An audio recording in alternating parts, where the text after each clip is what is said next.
Dobro večer.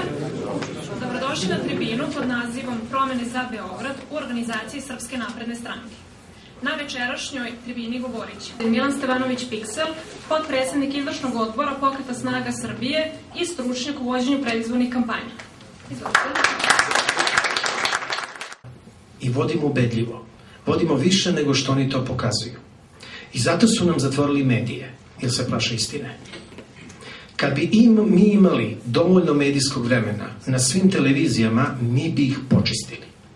Ali ne mogu da nam zabrane da radimo po Srbiji i po prostorima Srbije i zato ćemo da vodimo najveću i najjaču terensku kampanju koja je dosad Srbija videla.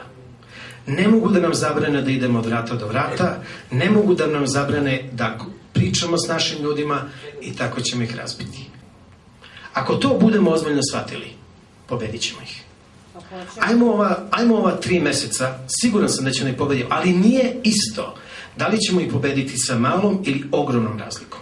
Ako pobedimo sa ogromnom razlikom, onda niko ne može da nas ucenjuje, onda možemo da sprovedemo naš program zajednički i kao što se mi lako dogovaramo u koaliciji i tako se kvalifikujemo za pobedu, promenit ćemo i Srbiju.